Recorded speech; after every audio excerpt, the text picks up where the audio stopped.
like you to think about this for a second. If you're highly qualified in the technical work of business, you are therefore qualified to manage and lead a business that does technical work. True or false? And why? Would you give me the answer you give me? If you're highly qualified in the technical work of a business, you are therefore highly qualified to lead or manage a business that does technical work. False? Why? I know I've had managers in my chain of command that were just not very good leaders or managers, but they were very good technically on what we were doing. Okay. Other thoughts? Thank you. Yes, ma'am. The skill set is completely different, and if you have a technical background, it's actually kind of commonality. You hear about it all the time that if you like what you're doing, then you want to avoid the promotions because you don't want to have to spend all your time managing other people instead of doing what you like to do. Happens a lot in like library programmers, engineers, everything. Okay.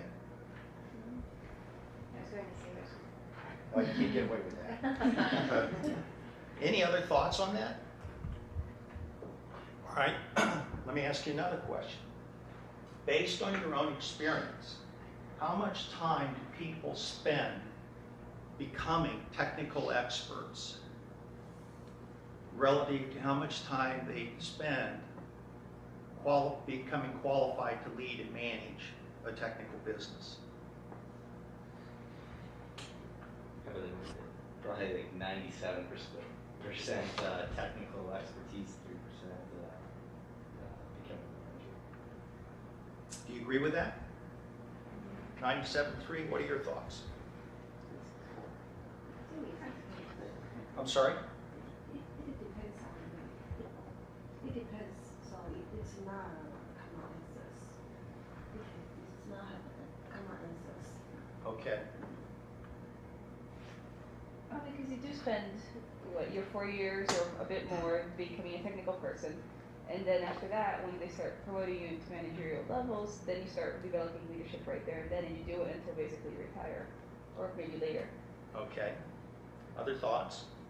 Well, Yes, I ma'am. think it's really, sometimes it can take you really fast, to build technical expertise, especially if it's narrow, and it can take up to 6 months compared to the management and leadership. It can take up to 2 years, like in practicing the basics, being confident and appealing to people. So that's my experience. Okay. Yes, sir. I think that the technical learning is more of a structured learning process, and then like learning to work with people is just you get promoted to manager and you get to figure it out at that point. So it's not. You get to figure it out. Yeah. Okay. All right. Here's something I want you to remember, and I'll mention this to you a little bit later this morning. When a person is feeling pressure, when a person is feeling pain, they tend to go back to what they know. So for instance, in my career, which was sales, and then sales management, and then general management, when my business wasn't doing well, what do you think I went back to? Sales. As a sales manager, I would say to my salespeople, let me go show you how to do this, right?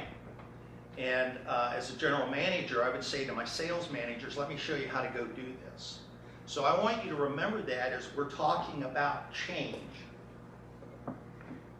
innovative change, and how difficult this is, both as a person in the change environment, which is what you've been talking about for how many weeks now?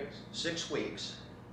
How that feels, and also how it feels to lead change and how to be effective. So what Gary asked me to do this morning is to visit with you about how to thrive in an environment of innovative change.